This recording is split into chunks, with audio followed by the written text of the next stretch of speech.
हजार का काम नहीं करवा लेती। ओह, तो इसका मतलब तुमने अपनी बीवी को गिरवी रख दिया है, वो भी मेरी सास के पास। अरे नहीं नहीं, मैंने गिरवी नहीं रखा। तुम्हारी वो चालाक सास मेरी बीवी को अपने साथ ले गई है, दुनिया को दिखाने के लिए। कहती है कि घर की बहू की तरह रखती है।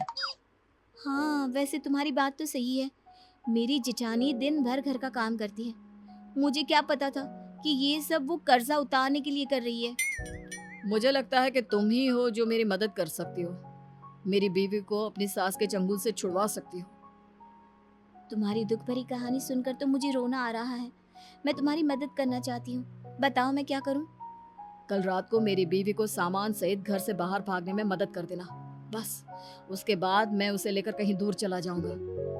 लक्ष्मी ऐसा प्लान बनाती है और अपनी जेठानी को जाकर बता देती है। अगली रात वो अपनी जेठानी को घर से भागने में मदद करने ही वाली होती है, तभी उसकी सास वहाँ पर आ जाती है। क्या हो रहा है यहाँ है? घर की छोटी बहू होकर तुम घर वालों के खिलाफ जा रही हो? लक्ष्मी, तुमसे मना किया था ना इस झगड़े से दूर रहो। लेकिन आप लोगों ने किसी की बीवी को अपने घर में बंधुआ मजदूर बनाकर रखा हुआ है, ये कोई अच्छी बात है क्या? जबरदस्ती उसे जेठानी का नाम देकर इस घर की बहू बनाकर दिन रात काम करवाते रहते हैं। अब ये तुमसे किसने कहा है? ये मनगढ़ंत कहानी कहाँ से बना कर लाई हो?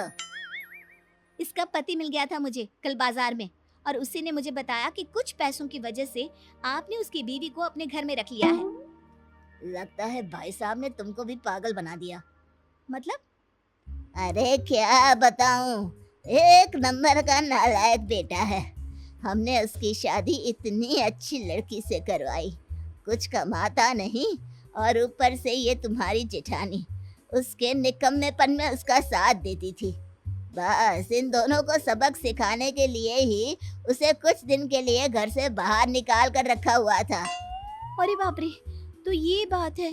मेरा मतलब इस बिना जेठ जेठानी और उस बिना जेठानी की जेठ ने मुझे झूठी कहानी सुनाई। हाँ, अब समझ में आया कि इस घर में बिना जेठ के जेठानी क्यों है। दरअसल वो तुम्हारा जेठ है, मेरा बड़ा भाई, लेकिन वो ढंग से काम करे इसलिए उसको सबक सिखाने के लिए कुछ दिन इस घर से दूर रखा गया था।